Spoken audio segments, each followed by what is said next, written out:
कांचन कोहबर सासु जी के लिखल हीरा मोती लागल केवाड़ हे नव बड़ नव कनिया ओही कोहबर सुता गेल दुल्हा से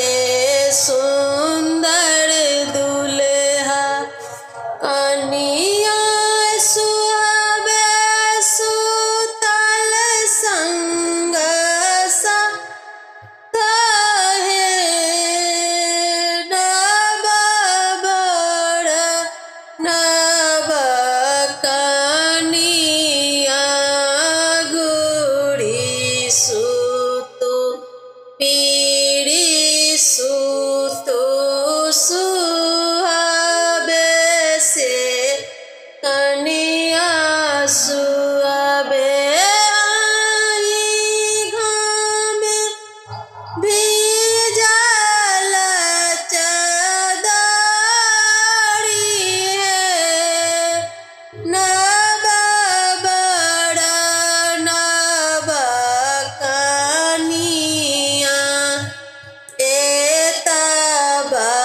बचन जब सुनलनि कनिया सुहावे धाय लेला नैहर के बाट है नव बड़ नव कनिया गोड़बा चढ़ल अबैल मन देवरबा किया भौजी नैहर रूसल जाई है नव बड़ नव कनिया हम कैसे घूरब देवर आहू के बचनिया तोरा भैया बोलैया कु बोलहे नव बड़ नव कनिया तोरा भैया